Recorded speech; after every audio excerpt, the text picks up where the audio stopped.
and today we're gonna talk about your most awaited web series called Miss Marvel। Hindi में available है Disney plus Hotstar पर, जिसे कि कोई भी एज का, अब चाहे वो बच्चा हो या बड़ा या फिर कोई बूढ़ा, देखकर इजीली समझ सकता है। ना तो ज्यादा टाइम ट्रेवल है, ना ही क्वांटम फिजिक्स है और ना ही हाइपर एक्शन सीजे और ग्राफिक्स का यूज हुआ है। हाँ, लेकिन अगर एंटरटेनमेंट की बात करी जाए तो ये एक फैमिली मटेरियल है जिसे कि आप अपने पेरेंट्स के साथ बैठकर देख सकते हैं। So now without wasting time चलिए आते हैं इस कहानी की मेन स्टोरी लाइन की तरफ, जिसकी शुरुआत कार्टून स्केचेस के साथ होती है, जिसमें इवेंट बताया गया था कि कैसे चित्तौरी आर्मी को एवेंजर्स ने मिलकर हराया, जिसके बाद में एक और बड़ा सामना किया थैनोस से। वो इतना बड़ा दुश्मन था कि सारे मिलकर उससे टकरा नहीं पा रहे थे, लेकिन फिर आई इनकी टीम में कैप्टन मार्वल, जिसने की उसे धूल चटा दी। और ये पूरी सीरीज भी बेस्ड है एक 16 साल की लड़की जिसका नाम है कमाला खान, जो कि कैरल डैनवर्स की डाई हार्ट फैन है, और उसका मेरी तरह ही एक यूट्यूब चैनल भी है जिसका नाम है स्लॉथ बेबी प्रोडक्शन, जिस पर सिर्फ 2 सब्सक्राइबर हैं। भगवान से यही दुआ है कि इसके और मेरे दोनों के ही सब्सक्राइबर बढ़ जाएं। अगर बात करी जाए कमाला की, तो ये एक पाकिस्तानी फैमिली से बिलोंग करती है जो कि इस वक्त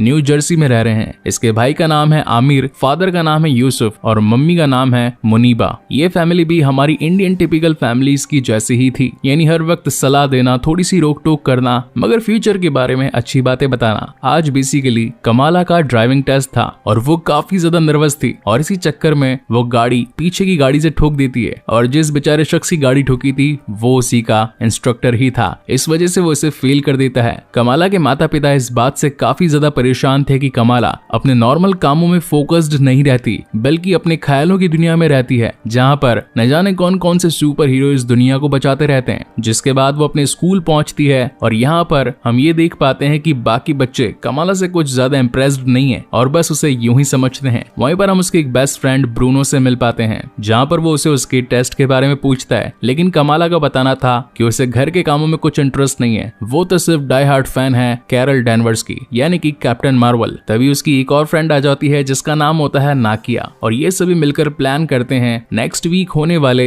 एवेंजर कॉन में जाने के लिए। ये बेसिकली एक लोकल कॉमिक प्ले इवेंट होता है, जहां पर सभी एवेंजर्स या फिर उनके साइड कैरेक्टर्स बनकर एक फैंसी ड्रेस टास्क करने वाले होते हैं, जिनमें से एक बेस्ट लगने वाले कैंडिडेट को प्राइज भी मिलेगा। हालांकि कमाला स्केच में काफी ज्यादा होशियार थी, मगर इन्हीं वजह से पढ़ाई में कुछ ज्यादा इंटरेस्टेड भी नहीं थी। यहाँ तक कि उसके काउंसलर भी उसे यही कहते हैं कि न जाने तुम्हें कौन से कॉलेज में एडमिशन मिलेगा। स्कूल फिनिश हो जाने के बाद में ब्रूनो और कमाला दोनों ही ब्रूनो की शॉप में आते हैं। बेसिकली ब्रूनो एक मिनी मार्केट चलाता है और उसके माता पिता नहीं है। उसकी शॉप का नाम है सर्कल क्यू, और यहाँ पर वो कमाला की फैंसी ड्रेस कॉस्ट्यूम को तैयार कर रहा था। इसी बीच ये दोनों बातें भी करने लगते हैं कि किस तरीके से इस कॉस्ट्यूम को खास बनाया जाए। क्या इसमें डॉक्टर स्ट्रेंज का टच डाल दिया जाए, या फिर इसे ज़ॉम्बी बना दिया जाए, या फिर इसमें हल्क की पावर कैसी रहेगी। वेल, इस पूरे शो में एवेंजर्स इन्फिनिटी वॉर या फिर एंड गेम जैसे सीजीआई और ग्राफिक्स तो नहीं है, मगर छोटी छोटी डिटेल्स काफी बेहतरीन है। वहीं जब कमाला अपने घर पहुंचती है तो उससे घर पर एक पार्सल दिखाई पड़ता है, तो उसकी मॉम बताती है कि ये पार्सल कराची से आया है, उसकी नानी ने भेजा है उसके लिए। जिसे खोलकर देखने पर कमाला को उसमें से एक एंटीक ब्रेसलेट मिलता है, आप चाहे तो इसे कंगन भी कह सकते हैं या फिर बड़ा चूड़ा भी कह सकते हैं, जो कि मुनीबा बताती है कि ये मेरी माँ का था, मगर मैं चाहती हूँ कि तुम इन चीजों से दूर ही रहो। जिसके बाद ये अपने भाई की शादी के लिए शॉपिंग करने के लिए निकल जाते हैं। मीनवाइल घर पर हम ब्रूनो को देख पाते हैं, जो कि इस वक्त यूसुफ के साथ में इस घर के अंदर अपने सस्ते एलेक्सा को इंस्टॉल कर रहा था, जिसका नाम था जुजू। बेसिकली ये भी वॉइस कंट्रोल्ड डिवाइस था, जो कि घर के सारे सामानों को इंग्लिश, हिंदी, उर्दू, मराठी, न जाने किस किस भाषा में ऑपरेट कर सकता था। रात को जब शॉपिंग करके कमाला घर पर आती है, तो ब्रूनो घर से जाने से पहले उसे ये बोलता है कि तुम्हारे पेरेंट्स से एवेंजर कॉन में जाने वाली बात जल्द ही शेयर कर देना। लेकिन जब वो ये बात अपने पेरेंट्स को बताती है कि वो एक ऐसे शो में जाना चाहती है जहाँ पर उसी तरीके के काफी सारे कॉमिक फैंस आने वाले हैं, ये पार्टी काफी धांसू होने वाली है, मगर जैसे कि इंडियन पेरेंट्स होते हैं अपने बच्चों को किसी भी ऐसी पार्टी में जाने से मना करते हैं, same to same goes with Kamala, जहाँ पर उसके पेरेंट्स उसे मना कर देते हैं और बेचारी कमाला का दिल टूट जाता है। लेकिन उसका भाई आमिर आके उसे सिंपैथी देता है कि तुम टेंशन मत लो, मैं कोशिश करूंगा कि वो तुम्हें वहां पर जाने के लिए एग्री हो जाएं। नेक्स्ट डे कमाला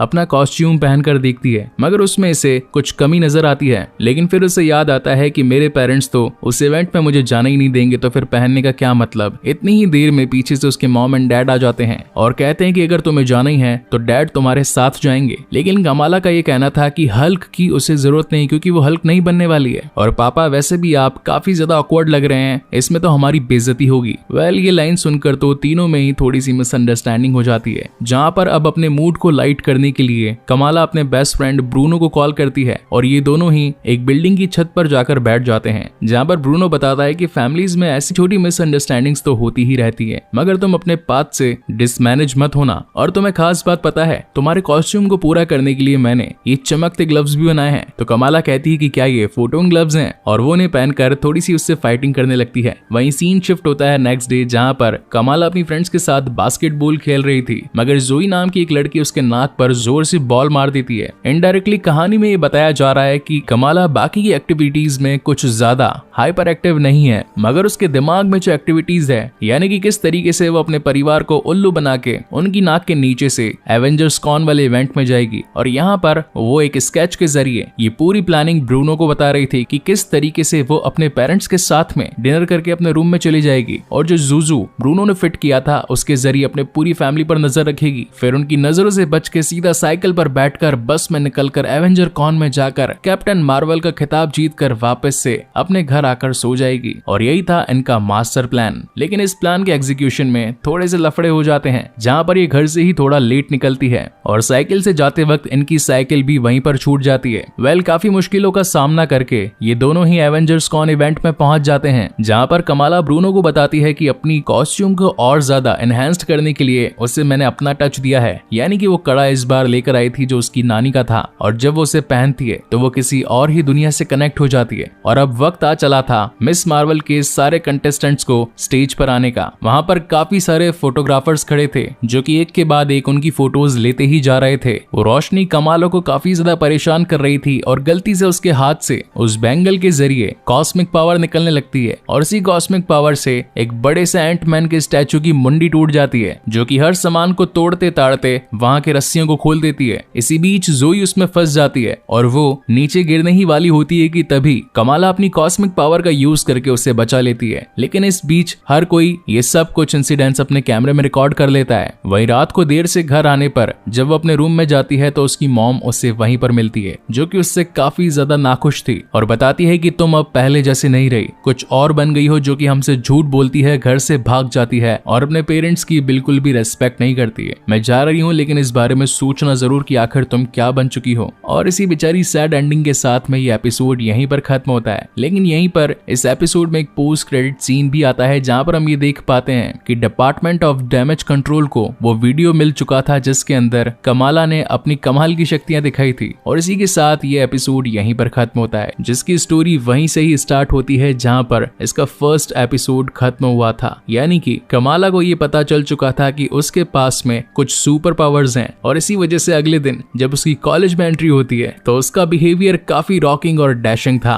हर कोई उसे देखकर हैरान था कि आखिर ये सेल्फ ऑब्सेस्ड बंदी इतनी रॉकिंग कैसे हो गई। वहीं हम इस कहानी में एक और न्यू एडमिशन को देख पाते हैं जिसका नाम होता है कामरान, जिसे देखते ही कमाला के दिल में कुछ कुछ होने लगता है। और अब जब सुपर पावर्स आ चुकी है तो वो शानदार है या फिर खतरनाक, उनका टेस्ट करना तो बनता है। जहां पर ब्रूनो कमाला के साथ हर दिन उन पावर्स का स्टेप बाय स्टेप टेस्ट करने लगता है, जहां पर उन्हें ये पता लगता है कि इसके पास में चमकने वाले शीशे बनाने की ताकत है, लेकिन स्ट्रेंथ काफी कम है। वेल इसे कहा तो कॉस्मिक एनर्जी जाता है, लेकिन इस वक्त इन्हें इसके बारे में पता नहीं था। जिसके बाद सीन शिफ्ट होता है नाकिया के साथ में एक मस्जिद में, जहां पर ये प्रे करने के लिए आए होते हैं। वहां पर कुछ बैठी लड़कियां सेल्फी खींच रही थी और स्नैपचैट यूज कर रही थी। तभी मुनीबा उन्हें मना करती है और कहती है कि पवित्र जगहों पर ऐसे फालतू के काम नहीं करने चाहिए। वहां से जाते वक्त जब नाकिया अपने शूज लेने वाली होती है तो वो शूज गायब हो चुके थे, और ये इस वक्त का 21वीं बार था जब उसके जूते गायब हुए थे। नाकिया चाहती थी कि वो इन बातों को शेख को बताए और साथ ही आने वाली काउंसिल में उसे ही यहाँ का एक बोर्ड मेंबर बना दिया जाए, लेकिन बोर्ड मेंबर्स के लिए एक और पुराने खिलाड़ी ने अपना नाम भी डाल रखा था।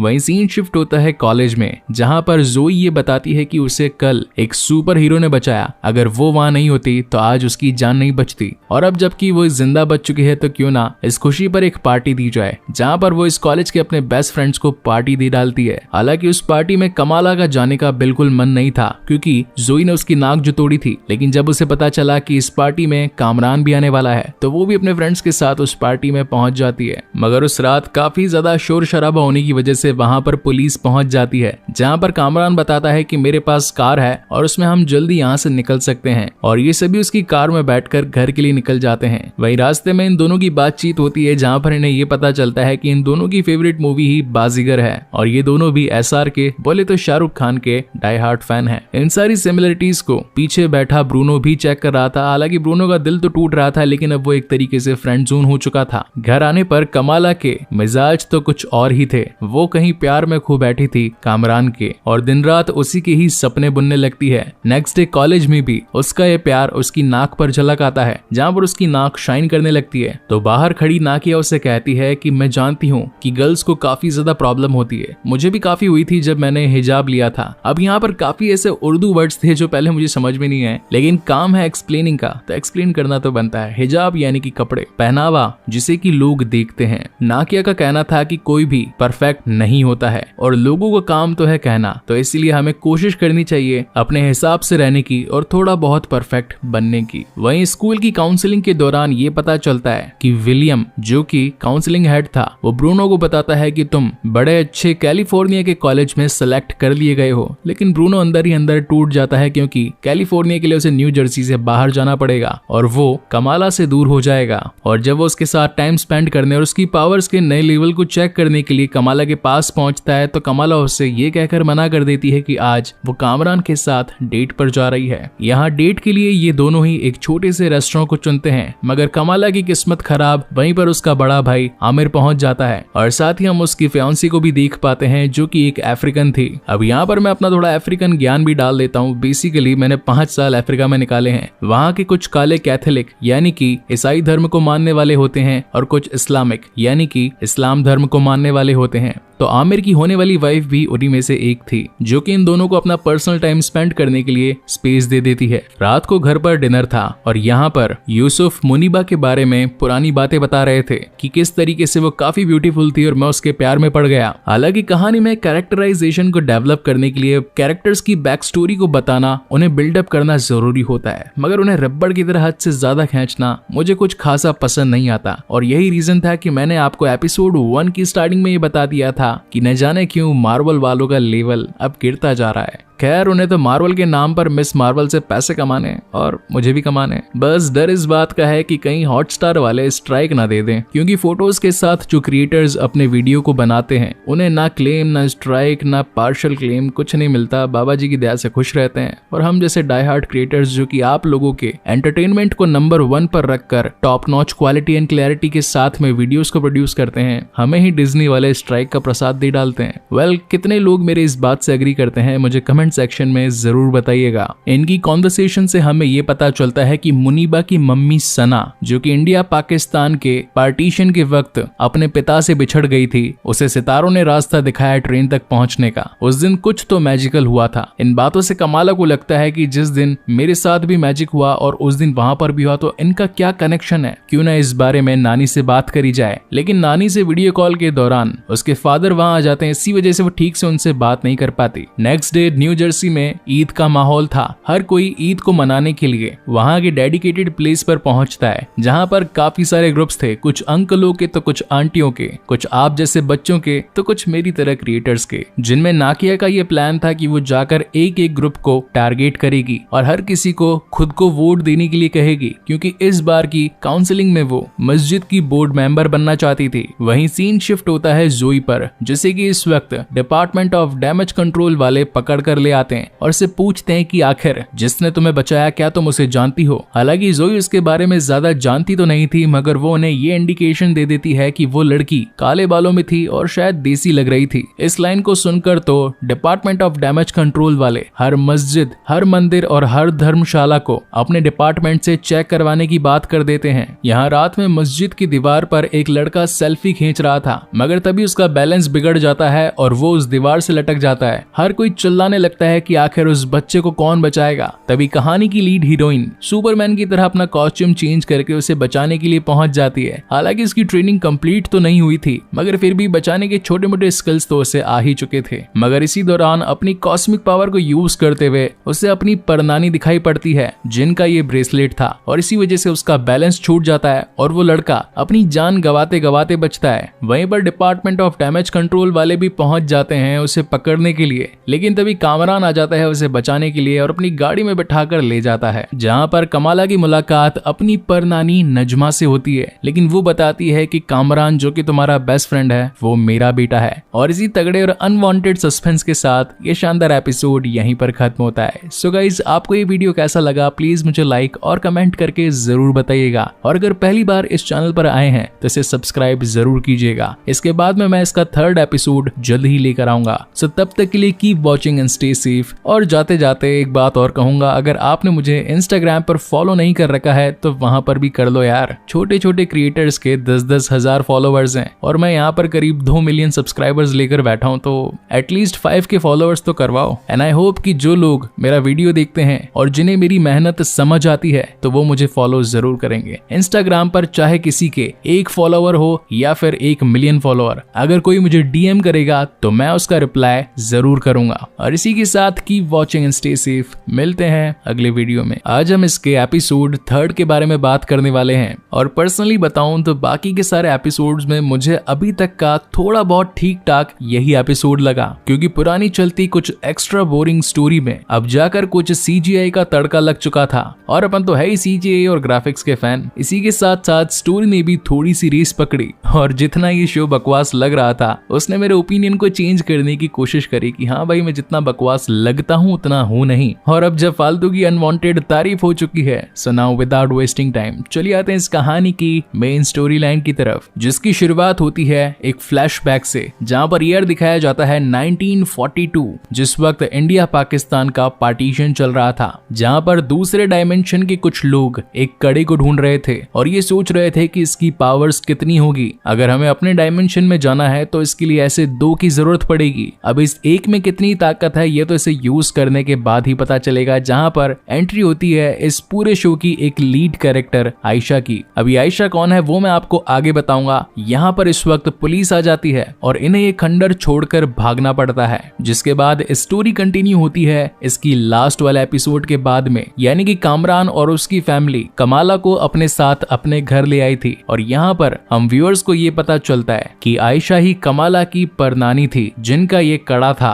और ये जो पूरी कामरान की फैमिली है बेसिकली ये इंसान नहीं बल्कि जिन है, जिन्हें की हर सदी हर जमाने में अलग अलग नामों से पुकारा गया। कभी क्लाइंटेस्टाइन, कभी अदृश्य, कभी भूत, तो कभी एलियंस। ये सभी कमाला को बताते हैं कि हम लोग नूर डायमेंशन में रहते थे और वहां से किसी रीजन के चलते हम इस दुनिया में फंस चुके हैं और हमें वापस से अपने घर जाना है। तो कमाला पूछती है कि क्या कामरान भी आप में से एक है? तो उसकी माँ नजमा बताती है कि हम सभी जिन्न जरूर हैं, मगर कामरान एक नॉर्मल इंसान ही है और तुम्हारे पास जो ये पावर्स हैं हमने तुम्हें इसी के जरिए, इसी रोशनी की वजह से ढूंढा है। और तुम्हारे अंदर भी जिन्न की शक्ति है, यानी कि तुम भी सेमी जिन या फिर कह सकते हैं कि पार्ट ह्यूमन हो, और हमें हमारी दुनिया में जाने के लिए तुम्हारी जरूरत है। जिसके बाद कमाला पहुंचती है अपने बेस्ट फ्रेंड जोन करे हुए फ्रेंड के पास, जिसका नाम था ब्रूनो। हालांकि नाम तो कुत्तों का होता है, खैर अब इसका दोस्त भी एक कुत्ता ही बन चुका था तो क्या ही कर सकते हैं। कमाला ब्रूनो को बताती है कि मैं कामरान की फैमिली से मिलकर आई, जो कि इंसान नहीं बल्कि जिन्न थे, और उन्हें वापस से अपने डायमेंशन में जाना है। अब तुम तो इन्वेंशन करते ही रहते हो, तो क्या तुम मेरी इस पूरी फैमिली को दूसरे डायमेंशन में भेजने के लिए कुछ मदद कर सकते हो? जहाँ पर ब्रूनो कुछ इंटर डायमेंशन की बुक्स लेकर उन्हें रीड करना स्टार्ट करता है। मीनवाइल सीन शिफ्ट होता है मस्जिद में, जहाँ पर इस वक्त डीसीडी बोले तो डिपार्टमेंट ऑफ डैमेज कंट्रोल के लोग पहुंच चुके थे और वो शेख से पूछते हैं कि हम यहाँ पर छानबीन करना चाहते हैं, क्योंकि हमें पता चला है कि कोई देसी लड़की जिसकी उम्र करीब 16 से 20 के बीच में है, उसके पास कुछ अनवांटेड पावर्स हैं जो कि हम सभी के लिए खतरनाक हो सकती हैं। तो इसीलिए हमें हमारा काम करने दो और हमारे रास्ते से हट जाओ। मगर उनका विरोध करते हुए नाकिया बीच में आ जाती है और कहती है कि आपके पास में सर्च वारंट नहीं है और विदाउट वारंट आप यहाँ पर किसी को छू भी नहीं सकती। हालांकि नाकिया थी तो स्कूल में, लेकिन बातें लॉ कॉलेज वाले स्टूडेंट्स की तरह कर रही थी। लेकिन उसकी बात सच थी, क्योंकि बिना किसी वारंट के आप कहीं पर जाकर छानबीन नहीं कर सकते, और इसी वजह से पुलिस वालों को वहां से अपना मुंह लटका कर जाना पड़ता है। यहाँ सीन शिफ्ट होता है कमाला के घर में, जहाँ पर इस वक्त शादी का माहौल था और हर कोई आमिर की शादी के लिए काफी ज्यादा एक्साइटेड भी था, लेकिन कमाला काफी ज्यादा परेशान थी। वहाँ पर शेख उससे बात करने के लिए आते हैं और पूछते हैं कि आखिर तुम परेशान किस वजह से हो? तो कमाला बताती है कि मेरे मन में एक छोटा सा क्वेश्चन है, वो जो लाइट गर्ल जिसने उस दिन ईद के दौरान उस बच्चे को बचाया, मगर पुलिस वाले उसे गलत समझकर उसके पीछे पड़े हैं तो वो सही है या गलत। जहाँ पर शेख एक काफी अच्छी बात बताते हैं जो मुझे भी पर्सनली काफी बढ़िया लगी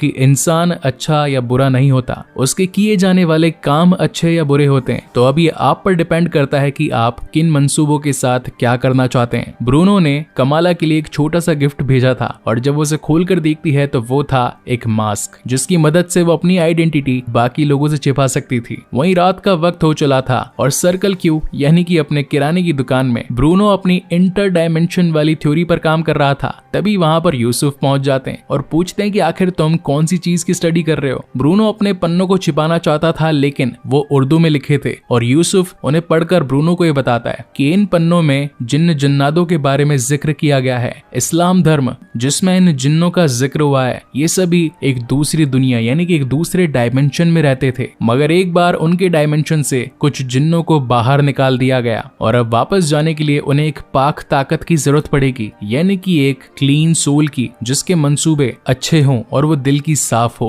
तो ब्रूनो को याद आता है कि ये सब कुछ तो डायरेक्टली कमाला से कनेक्ट हो रहा है और कहीं वो जिन्न उसके जरिए अपने डायमेंशन में पहुंचने के लिए उसका मिसयूज ना कर दे, इसलिए वो ये सारी बातें कमाला को बताता है। और फिर इस एपिसोड में आते हैं थोड़े से कुछ बोरिंग सीन जो कि पता नहीं इन मार्वल वालों ने अपना लेवल खराब करके यूं ही रबड़ की तरह खींचने के लिए एपिसोड में घुसाए थे, जहां पर हमें एक हार्ड माँ बेटी की कॉन्वर्सेशन सुनाई जाती है और किस तरीके से वापस बॉन्ड बनाने के लिए दोनों ही एक दूसरे के लिए ट्राई करती है वो कुछ भी दिखाया गया है, बट वो स्टोरी में अनइफेक्टिव लग रहा था इसलिए बताना मैं जरूरी नहीं समझता। जिसके बाद वक्त आ चला था आमिर की शादी का और इन लोगों ने एक बैंक्वेट बुक किया था जहां पर ये सभी इंडियन गानों पर डांस करने लगते हैं। कुछ लोग तो मिक्का के दिल बोले हड़िप्पा पर डांस कर रहे थे तो कुछ शाहरुख के बाजीगर वाले गाने पर। मिक्का से मुझे याद आया अभी डिज्नी प्लस हॉटस्टार पर मिक्का दी वोटी शो चल रहा है। हालांकि मुझे इस शो की स्पॉन्सरशिप तो नहीं मिली है लेकिन फिर भी दिल से अच्छा लगा तो बता रहा हूँ कि मिस मार्वल देखने से अच्छा तो वो देख लो, वो थोड़ा सा बेटर लगेगा आपको क्योंकि वहां पर चीजें रबड़ की तरह खींची नहीं जा रही, थोड़ा सा प्रैक्टिकली भी दिखाया जा रहा है। मगर इसी पार्टी के रंग में भंग डालने के लिए पहुंच चुकी थी कामरान की फैमिली जो कि थे सारे के सारे जिन्न। अब यहाँ पर बेसिकली हुआ ये था कि ये सारे जिन्न मिलकर अपने दूसरे डायमेंशन का पर्दा हटाना चाहते थे जिसमें उस कड़े की नीड थी और ये कड़ा पिछले 100 सालों से इनसे दूर था। और अब जब इन्हें मालूम चल चुका था कि वो कड़ा कमाला के पास है तो वो इसे मारने के लिए पहुंच चुके थे। अब मेरा ये कहना है कि जब वो तुम्हारे घर पे थी तो तभी क्यों नहीं ले लिया। खैर शो को आगे बढ़ाना था और थोड़ा सा सस्पेंस भी डालना था, इसी चक्कर में घर पर हमला नहीं करके उन्होंने यहाँ पर हमला करने के बारे में सोचा और यहाँ पर थोड़े धूमधाम के बाद में थोड़ा बहुत फील आने लगा कि हाँ I am watching a Marvel TV show जहाँ पर अपने सारे जिन्न भाई अपने अपने औजारों या फिर कह सकते हैं कि अपने हथियारों के साथ में बेचारी एक कमाला पर टूट पड़े थे। कमाला के पास जो कॉस्मिक पावर थी वो उनसे अपने आप को बचा रही थी, जिनमें अब कामरान भी उसकी हेल्प करना स्टार्ट कर देता है लेकिन ये बेचारे 2 और वो साले मोटे मुस्टंडे 4। लेकिन इसी चलती फाइट के दौरान यहाँ पर जब कमाला अपनी कॉस्मिक पावर का यूज कर रही थी तभी उसे व्हाइट रोशनी से एक ट्रेन आती दिखाई पड़ती है और तभी DODC बोले तो डिपार्टमेंट ऑफ डैमेज कंट्रोल पहुंचकर इस पूरी सिचुएशन को हैंडल कर लेते हैं और इनके पास थे फेज 2 में बनाए गए हथियार जिनके अंदर से कुछ सोनिक वेव्स निकल रहे थे, बोले तो सोनिक ब्लास्टर, जो कि उनसे भी जिन्नों को पकड़कर अपने साथ ले जाते हैं। घर आने पर उसके सारे परिवार वाले काफी गुस्सा थे क्योंकि आमिर की शादी कमाला की वजह से डिस्ट्रॉय हो चुकी थी, लेकिन अब वो सच भी नहीं बता सकती थी कि आखिर उसके साथ में क्या चल रहा है और वो किन चीजों को फेस कर रही है। और इसी तगड़े सस्पेंस के साथ ये शानदार एपिसोड भी यहीं पर खत्म होता है। सो गाइज आपको ये वीडियो कैसा लगा प्लीज मुझे लाइक और कमेंट करके जरूर बताइएगा। जिसकी शुरुआत में हम देख पाते हैं कि इस वक्त कमाला और उसकी फैमिली उसकी नानी यानी कि सना से मिलने के लिए पाकिस्तान कराची के लिए निकल पड़े थे और जैसे ही एयरपोर्ट पर इनकी एंट्री होती है कराची में या इनकी फैमिली इन्हें लेने के लिए पहुंचती है और कराची की एक बेहतरीन झलक हम सभी व्यूअर्स को दिखाई जाती है। मार्वल की मूवी में ऐसा कई बार हुआ है जहां पर हमने इंडिया को देखा है, कभी टोनी स्टार को एक शादी में तो कभी ब्रूस बैनर को गरीब लोगों की मदद करते हुए। और इसी के साथ अब हम आ चुके हैं पाकिस्तान के कराची शहर में जहां पर सना नानी जी का एक बहुत ही बड़ा बंगलो दिखाया जाता है। इसमें काफी सारे कमरे थे और इन्हीं के साथ एक कमरा कमाला खान बोले तो KRK को भी मिल चुका था।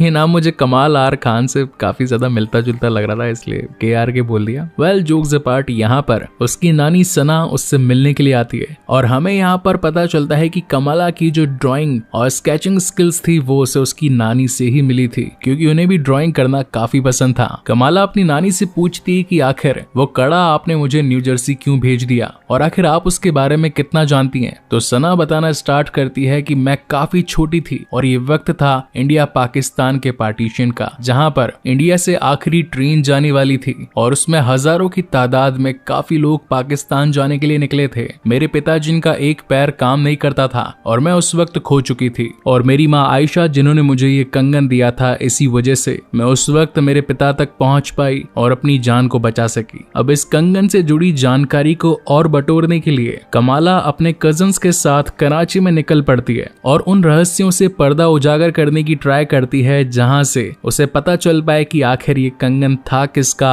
इसकी शक्तियां कैसे काम करती है और क्या इसके पीछे कोई दुश्मन भी लगा है या नहीं। और अब क्योंकि उसके सपनों में एक ट्रेन आई थी, इसी वजह से उस ट्रेन के लिए क्यूरियोसिटी कमाला को रेलवे स्टेशन ले आती है। तभी उसके पीछे एक नकाबपोश अपने चाकू से वार करता है और यहाँ पर हमें एक छोटी सी कूल फाइट इन दोनों के ही बीच में दिखाई जाती है, जहां पर कमाला अपने आप को बचाने के लिए अपनी कॉस्मिक पावर्स का यूज करती है। वहीं पर वो शातिर चाकूबाज कमाला को यहाँ पर आने का रीजन पूछता है, लेकिन उसका मोटिव कमाला को नुकसान पहुंचाना नहीं था, क्योंकि इस बंदे को कमाला में से नेगेटिव एनर्जीज नहीं मिल रही थी। और जब इनकी फाइट शांत होती है तो कमाला पूछती है कि आखिर तुम्हारा नाम क्या है, जहां पर वो शख्स अपना नाम रेड डैगर बताता है और कहता है कि मेरी टीम में और भी लोग हैं जो कि इस कंगन की रक्षा के लिए हैं। जिसके बाद वो कमाला को लेकर एक रेस्टोरेंट में पहुंचता है जहां पर एक सीक्रेट हाइड आउट था और वहां से ये लोग उस जगह पर आते हैं जहां पर इस दुनिया को प्रोटेक्ट करने वाले लोग जो कि कई सालों से इस धरती के दूसरे डायमेंशन यानी कि नूर डायमेंशन से आने वाली काली ताकतों से इंसानों की रक्षा कर रहे थे।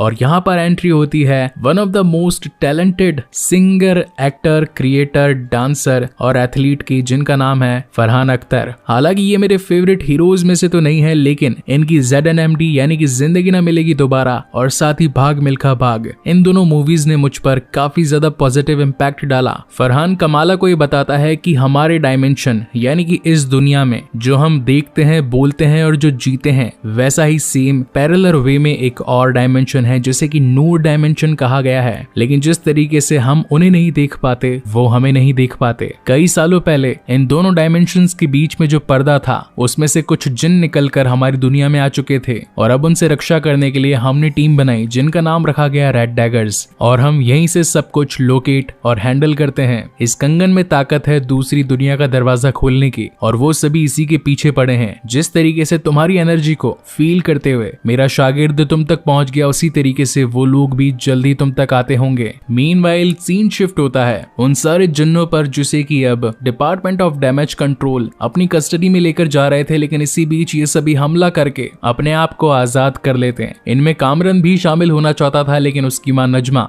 अपने लोगों से मना कर देती है कि इसने हमारा पहले साथ नहीं दिया तो अब ये हमारी टीम में शामिल नहीं होगा। वहीं पर सीन शिफ्ट होता है शाम में, जहां पर कमाला अपने कजन्स के साथ में एक बॉनफायर नाइट पर पहुंचती है जो कि एक म्यूजिकल नाइट थी। हर कोई इंडियन गाने गिटार पर बजा रहा था। हालांकि इसे देखकर मुझे मेरा गिटार और मेरे सॉन्ग्स याद आ गए। सॉन्ग से मुझे याद आया मेरा एक म्यूजिकल हितेश नाम का चैनल भी है जिस पर मैं अब रेगुलर वे में अपने सॉन्ग्स अपलोड करूंगा। हालांकि कोई बहुत बड़ा सिंगर तो नहीं हूँ, लेकिन अपना पैशन एंजॉय करना किसे नहीं पसंद है। कोई व्लॉगिंग करता है तो कोई ड्राइंग करता है, तो अपन थोड़ा सिंगिंग ही कर लेंगे। जिसके बाद कहानी में एक और बोरिंग करने वाला सीन आता है। यहाँ पर हमें सना और उसकी बेटी मुनीबा के बीच की कॉन्वर्सेशन दिखाई जाती है, जो कि इन मार्वल वालों को लग रहा था कि कैरेक्टराइजेशन डेवलपमेंट के लिए इंपॉर्टेंट है, बट मेरे नजरिए से अगर ये सीन नहीं भी डाला जाता तो भी कुछ खास इम्पैक्ट नहीं पड़ता स्टोरी पर। वेल, अब कहानी में था और वीडियो क्लिप्स के साथ एक्सप्लेन करता हूँ तो बताना तो जरूरी था ही। अब यहाँ per day by day Kamala अपनी शक्तियों को एनहेंस्ड करने के लिए रेड डैगर्स का यूज करती है, मगर एक दिन इसी शक्ति का पीछा करते करते यहाँ पर सारे जिन्न पहुंच जाते हैं और इन सभी के बीच में काफी बढ़िया चेज सीक्वेंस दिखाया जाता है। कराची की गलियों में भाग रहे ये टेम्पो और ट्रक्स हल्के फुल्के फाइटिंग सीन्स के साथ में अपने ऑडियंस को कैच करने की कोशिश तो करते हैं, मगर साथ ही मार्वल के एक लो बजट प्रोजेक्ट का इशारा भी हमें दे देते हैं, क्योंकि जहां जहां एक तरफ Avengers infinity war, end game, शैंग-ची जैसे हाई ग्राफिक्स मूवीज को हमने देखा था, वो भी मार्वल के बैनर तले, तो इस शो को देखकर वो फीलिंग्स नहीं आती। लेकिन हाँ, मैं इसे वन टाइम वॉच तो जरूर कहूंगा। Coming back to the main story, यहाँ पर फरहान अख्तर जो कि बस आई थे और फटाफट चले भी जाते हैं, क्योंकि यहाँ जिन्हों ने उनको चाकू डाल के उनको स्वर्गवासी बना दिया था। और लड़ते लड़ते ये लोग पहुंच जाते हैं एक धोबी घाट पे, मतलब कराची का होगा कोई तो धोबी घाट, उस बिल्डिंग्स में धुलते होंगे, उस बिल्डिंग्स में सूखते होंगे। तो अगेन यहाँ पर थोड़े बहुत सीजीआई का यूज करते हुए फाइटिंग होती है और नजमा जिसके पास एक खास डैगर था, उसकी मदद से वो कमाला को जख्मी करने की कोशिश करती है, मगर इसी बीच कॉस्मिक पावर्स का एक बहुत बड़ा झटका लगता है इस डायमेंशन को और नूर डायमेंशन का दरवाजा धीरे धीरे खुलने लगता है। मीनवाइल कमाला उस वक्त में पहुंच जाती है जिस वक्त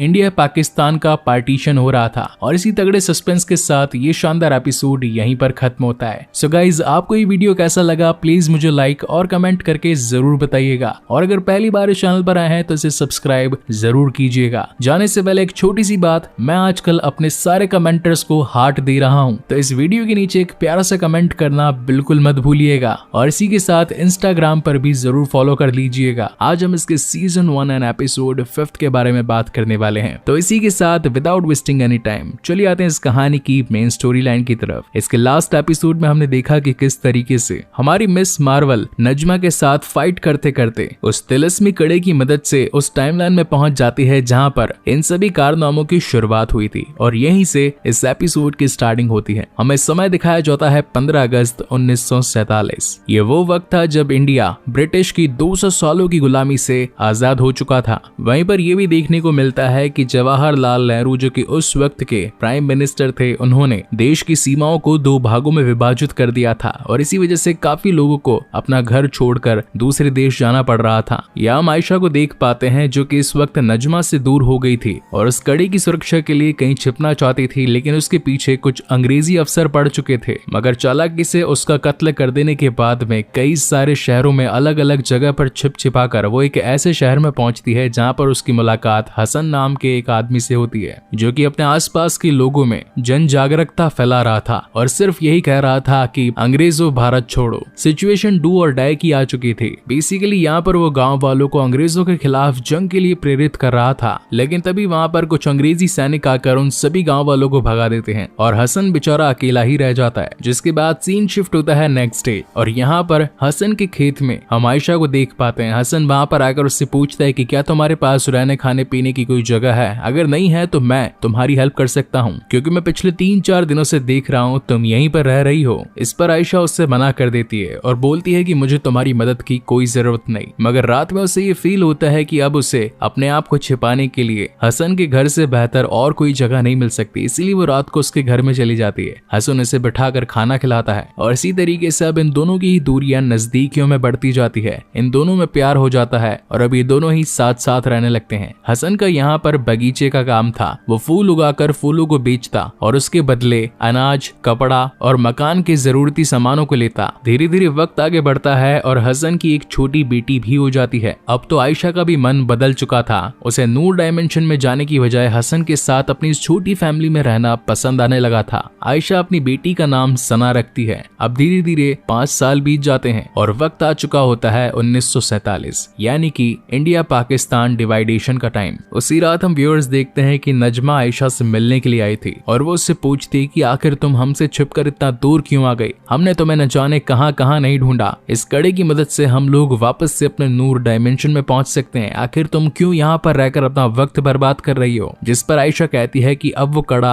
मेरे पास नहीं है और जहाँ तक रही इस दुनिया की बात, तो अब यहाँ पर मेरी एक छोटी सी फैमिली है जिसके साथ मैं खुश हूँ। कड़े के खो जाने की बात नजमा को पसंद नहीं आती और वो आयशा से कहकर जाती है कि जितना जल्दी हो सके उसे ढूंढ लो वरना हम तुम्हें खत्म कर देंगे। जब आयशा वापस से अपने घर के अंदर आती है तो वो उस कड़े को हिफाजत से रखने के लिए सना को पहना देती है। तभी हम देखते हैं कि घर के बाहर बाकी के लोग जोर जोर से चिल्ला रहे होते हैं और हर कोई रेलवे स्टेशन पहुंचने लगता है क्योंकि रात की आखिरी ट्रेन वहीं से ही निकलने वाली थी। आयशा को यही सही लगता है कि अगर वो इस देश से ही निकल जाए तो नजमा उसका पीछा नहीं करेगी। इसी वजह से वो हसन और सना को लेकर अपने साथ निकल पड़ती है। आयशा हसन से कहती है कि सना को लेकर तुम आगे बढ़ो, कराची की ट्रेन में चढ़ो, तब तक मैं एक खास काम निपटा कर आती हूँ। लेकिन रास्ते में आगे बढ़ते वक्त उसे नजमा मिल जाती है और उसकी उससे फाइट होने लग लग जाती है। नजमा को तो आयशा पर पहले ही गुस्सा था क्योंकि वो इतने टाइम तक उनसे दूर थी और अब तो ऊपर से उसने कड़ा भी छिपा दिया था। इसीलिए गुस्से में आई नजमा आयशा के ऊपर चाकू से वार कर देती है और नजमा वहीं पर खत्म हो जाती है। वहीं दूर हसन और उसकी बेटी सना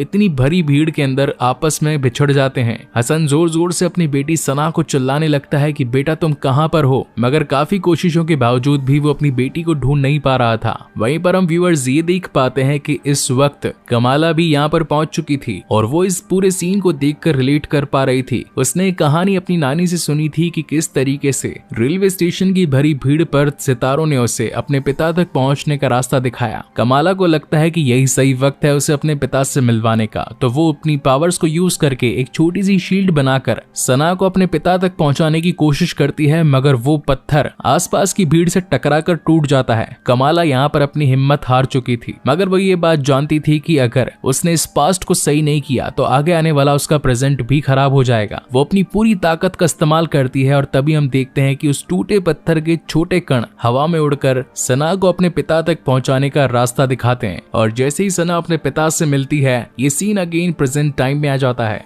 जो दरवाजा नूर डायमेंशन का खुला था उसके अंदर से इतनी एनर्जी निकल रही थी कि जैसे ही फरियाद उस दरवाजे के पास पहुंचकर अंदर जाने की कोशिश करती है तो उसके पावर फोर्स की वजह से वहीं पर जलकर राख हो जाती है। बेसिकली ये पावर फोर्स एक डायमेंशन से दूसरे डायमेंशन में न ट्रेवल कर पाने के लिए ही बनाया गया था। कमाला नजमा को मना करती है कि अगर ये डायमेंशन पूरी तरीके से खुल गया तो ये फोर्स तुम्हारी और हमारी दुनिया दोनों को ही खत्म करके रख देगी, इसलिए बेटर यही रहेगा कि अंदर जाने की कोशिश मत करो। लेकिन नजमा को तो इतने टाइम से अपने घर की दूरी सता रही थी और उसे वापस अपने घर जाना ही था, इसलिए वो उसकी बात नहीं मानती। फाइनली कमाला उससे कहती है कि एक बार आप अपने बेटे कामरान के बारे में भी तो सोचिए, आप तो एक जिन्न है, आप तो अपनी दुनिया में वापस चले जाएंगी, लेकिन वो तो एक इंसान है, आखिर वो कैसे जाएगा। इस वजह से नजमा को अपने बेटे की फिक्र होती है और वो खुद की जान कुर्बान कर देती है। लेकिन यहाँ पर हम व्यूअर्स को ये पता चलता है कि उसने अपनी सारी पावर्स को निकाल कर अपने बेटे कामरान तक पहुंचा दिया था और सारा सिनारियो यहाँ पर खत्म हो जाता है। वहीं पर हम देखते हैं कि मुनीबा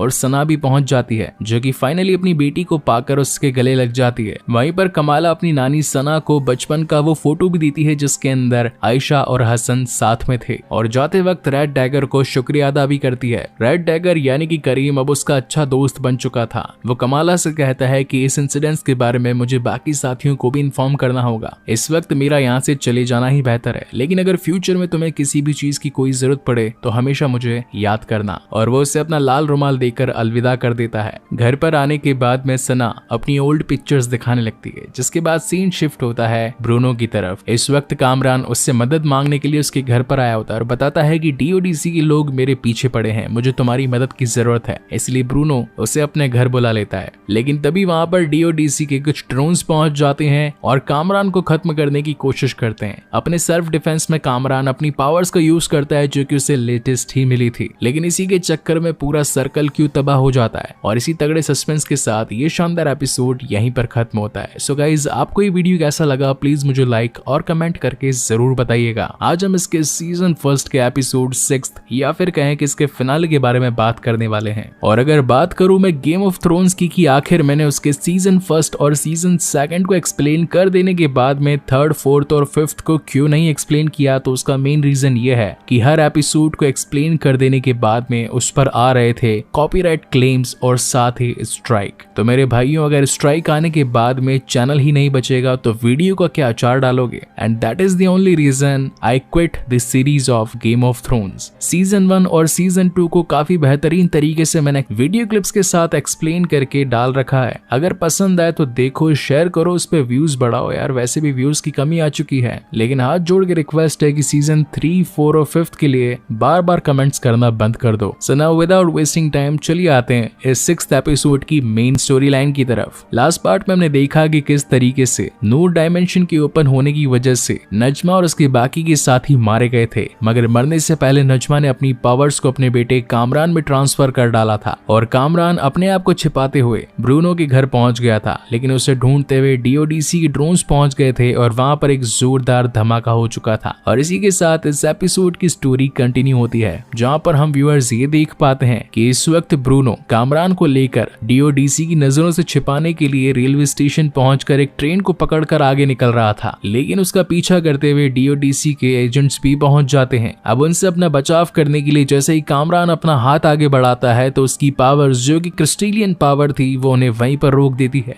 और इसी की मदद से वो दोनों अपनी जान बचाकर वहां से भाग जाते हैं। जिसके बाद सीन शिफ्ट होता है कमाला पर, जो कि इस वक्त अपनी फैमिली के साथ वापस से अपने घर न्यू जर्सी आ चुकी थी। यहाँ पर कमाला अपनी फैमिली को ये बताना चाहती थी कि जिस नाइट लाइट की बात आपने टीवियों में सुनी थी और जिसके पीछे पूरा शहर पागल हो रहा है वो कोई और नहीं बल्कि वो मैं खुद हूँ। मगर इस बात को सुनने के बाद में फैमिली का कोई अच्छा खासा रिएक्शन नहीं था, क्योंकि मुनीबा ने उन्हें पहले ही बता दिया था कि नाइट लाइट और कोई नहीं बल्कि हमारी बेटी कमाला ही है। मगर उसी वक्त वहाँ पर उसकी बेस्ट फ्रेंड का कॉल आता है और वो बताती है कि ब्रूनो अपने घर पर नहीं है, साथ ही उसकी दुकान सर्कल क्यू में ब्लास्ट भी हुआ है, तो मैं जितना जल्दी हो सके मदद के लिए आना पड़ेगा। तभी कमाला अपना बैग जमाने लगती है ब्रूनो की मदद के लिए, लेकिन तभी मुनीबा उससे रोक लेती है और कहती है कि अगर तुम्हें बाहर जाना ही है तो क्यों ना इसे पहन कर जाओ, और वो उसे एक डब्बा देती है जिसे खोल कर देखने पर कमाला को पता चलता है कि उन्होंने कराची से उसके लिए एक बहुत ही अच्छा सूट लेकर आया है। और अब देरी किस बात की थी, कमाला उस कॉस्ट्यूम को पहनकर निकल पड़ती है अपने बाकी के फ्रेंड्स को बचाने के लिए। यहाँ ब्रूनो अपनी और कामरान की जान बचाते हुए नाकिया से मिलने के लिए मस्जिद में पहुंच जाते हैं और कहते हैं कि यही सबसे सेफ प्लेस है।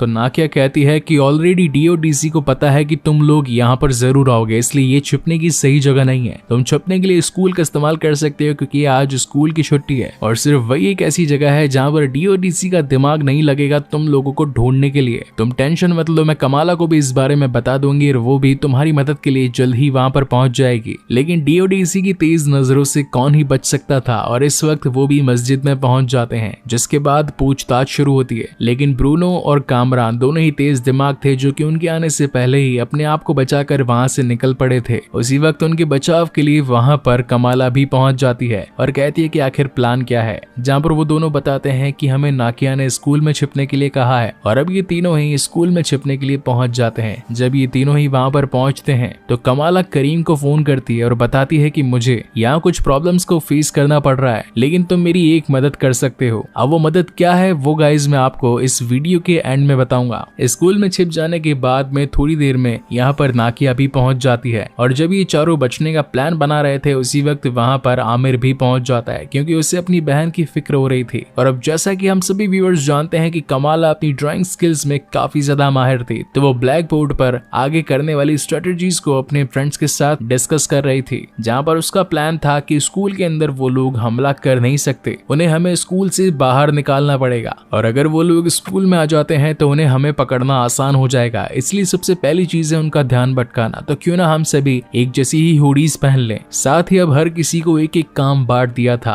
नाकिया का काम था बेसबॉल हॉल में जाकर वहां से बॉल्स को इकट्ठा करना, वहीं पर आमिर का काम था कुल्हाड़ियों को लेकर आना और जैजी का काम था अपने फॉलोअर्स को लाइव जाकर ये बताना कि हम लोग स्कूल के अंदर मुसीबत में हैं, हमारी मदद के लिए स्कूल के बाहर आ जाइए। और इस पूरे प्लान के एग्जीक्यूशन के बाद में स्कूल के बाहर काफी सारी भीड़ आ जाती है। इस भीड़ को देखकर डीओडीसी के हेड डीवर को ये कॉल करके बताते हैं कि जितना जल्दी हो सके पुलिस को वहां से लेकर हट जाओ, क्योंकि अगर नॉर्मल सिविलियंस को कुछ भी हमला या फिर कोई भी नुकसान हुआ तो हमारे डिपार्टमेंट के ऊपर बात आ सकती है। लेकिन डीवर काफी चालाक थी, उसे तो अपने काम को पूरा करना ही था, इसीलिए वो एक छोटी सी कमांडो की टुकड़ी को स्कूल के अंदर भेज देती है। लेकिन दूसरी तरफ कमाला की टीम भी कहां चुप रहने वाली थी, वो भी अपनी फुल तैयारी में थी और जैसे ही कमांडोज की टीम अंदर आती है तो यहाँ पर कमाला के सभी साथी मिलकर उन पर धमाधम हमला कर डालते हैं और कामरान को पूरी तरीके से बचाने की कोशिश करते हैं। लेकिन इसी बीच हम लोग ये भी देख पाते हैं कि इस वक्त कमाला और कामरान इन दोनों के ही बीच में प्यार की कलियां खिलने लगी थी, लेकिन इनका प्यार ज्यादा देर तक टिकने वाला कहाँ था, क्योंकि डीओडीसी के सारे कमांडोज ने इन्हें घेर लिया था। इस वक्त कामरान काफी ज्यादा पॉसेसिव हो चुका था और कमाला की जान बचाने के लिए वो उन्हीं पर हमला कर डालता है, जिसकी वजह से वो एजेंट्स तो जान से मरते मरते ही बचे थे। उसे लगता है कि यहाँ पर रुकना ज्यादा देर खतरे से खाली नहीं होगा, इसलिए वो यहाँ से बाहर निकल जाता है। मगर बाहर भी पुलिस फोर्स कामरान को खत्म करने के लिए पहुंच चुकी थी और वो उसके ऊपर फायरिंग करने लगती है। लेकिन तभी बीच में कमाला आ जाती है और अपनी शील्ड की मदद से उनकी तरफ आती हुई गोलियों को रोक लेती है। कमाला जानती थी कि कामरान एक अच्छा इंसान है, वो किसी को नुकसान नहीं पहुंचाना चाहता, मगर ये बात डीवर को कौन समझाता और वो अपनी हाईटेक वेव गन से उनके ऊपर शूट कर देती है। बाहर खड़ी पब्लिक और कमाला के मॉम डैड उन्हें ऐसा करने से मना करते हैं, मगर डीवर है जो रुकने का नाम नहीं ले रही थी। इस वजह से कामरान को गुस्सा आ जाता है और वो उसी टैंक को उठाकर दूर फेंक देता है, लेकिन वो टैंक तो पब्लिक की ओर गिरने वाला था। इसी बीच वहां पर कमाला आकर अपनी पावर से उसे रोक लेती है। इस बात को देखकर सभी लोग काफी खुश होते हैं कि आखिर कमाला ने उनकी जान बचा ली। जहाँ एक तरफ कमाला सभी लोगों के सामने एक सुपर हीरो बन चुकी थी, वहीं दूसरी ओर कामरान उन सभी के लिए एक सुपर विलन हो चुका था और हर कोई कामरान को बुरा भला कह रहा था। इस वजह से उसका गुस्सा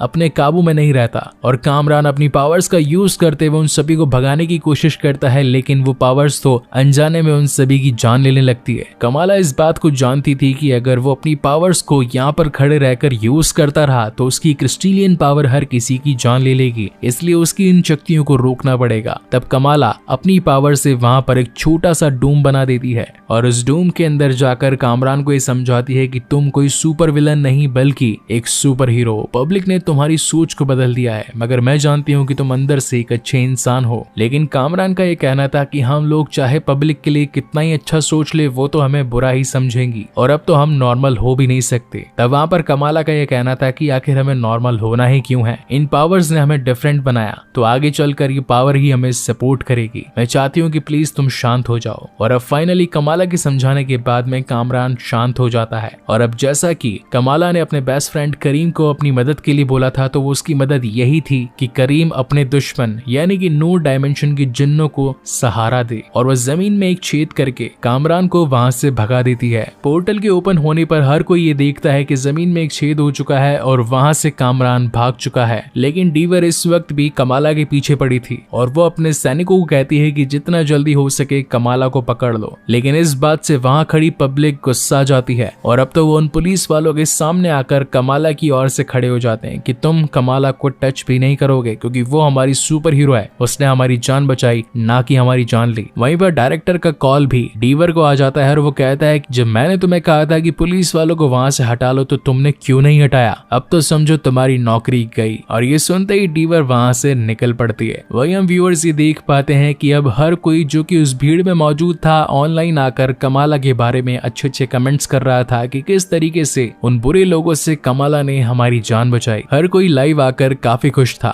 वहीं सीन शिफ्ट होता है उसी सीक्रेट हाइड आउट पर जहां पर कामरान पहुंच चुका था करीम से मिलने के लिए। वहीं इस एपिसोड की एंडिंग में हम देख पाते हैं कि कमाला अपने विंडो के बाहर बैठकर सोच रही थी कि आखिर जो वो कर रही है वो सही है या गलत। तभी उसके पिता वहां पर उसके पास आ जाते हैं और उससे एक बात कहते हैं कि क्या तुम्हें पता है कि हमने तुम्हारा नाम कमाला क्यों रखा? क्योंकि तुम बहुत ही मिन्नतों के बाद पैदा हुई थी, तुम्हारा पैदा होना एक कमाल था और इसी वजह से हमने तुम्हारा नाम कमाला रखा। तो कमाला कहती है कि क्या एक सुपर हीरो बनने पर मेरा ये नाम मुझ पर सूट करेगा? तभी उसके पिता कहते हैं कि कमाला का वैसे इंग्लिश में मतलब होता है मार्वल, तो क्यों ना मिस मार्वल रखा जाए। और यहीं से उसे अपना एक नया नाम मिल जाता है यानी कि मिस मार्वल और वो अगेन निकल पड़ती है दुनिया को बचाने के लिए। अब यहाँ पर मिस मार्वल के लास्ट एपिसोड में टोटल 2 क्रेडिट सीन है, एक है मिड क्रेडिट और एक है पोस्ट क्रेडिट। मिड क्रेडिट में हम ये देख पाते हैं कि इस पूरे इंसिडेंट्स के एक हफ्ते बाद में ब्रूनो और नाकिया आकर कमाला से मिलते हैं और बताते हैं कि कामरान ने उसकी महंगी गाड़ी हमें सौंप दी है। तो कमाला कहती है कि इससे बढ़िया कमाल की बात आखिर और क्या हो सकती है, हम लोग अब अमीरों की तरह इस महंगी गाड़ी में घूमेंगे। लेकिन जाने से पहले ब्रूनो से एक बात और बताता है कि मैंने जब तुम्हारे डीएनए पर रिसर्च करी तो मुझे ये पता लगा कि तुम काफी ज्यादा अलग हो, तुम्हारे डीएनए में कुछ तो खास बात है। लेकिन कमाला उसकी बात पर ज्यादा ध्यान नहीं देती और ये सब वहां से निकल जाते हैं और इसी के साथ मिड क्रेडिट सीन यहीं पर खत्म होता है। वहीं पर शुरुआत होती है पोस्ट क्रेडिट सीन की, जहाँ कमाला अपने घर आई होती है। तभी उसका कड़ा चमकने लगता है और वो अचानक से मिस मार्वल से कैप्टन मार्वल में बदल जाती है और इसी तगड़े सस्पेंस के साथ ये शानदार एपिसोड भी यहीं पर खत्म होता है। सो गाइज, आपको ये पूरी सीरीज और ये वीडियो कैसा लगा प्लीज मुझे लाइक और कमेंट करके जरूर बताइएगा और अगर पहली बार इस चैनल पर आए हैं तो इसे सब्सक्राइब जरूर कीजिएगा। मैं इसके बाद में शी हल्क की सीरीज आप लोगों के लिए लाने वाला हूँ। सो तब तक के लिए keep watching and stay safe. मिलते हैं अगले वीडियो में।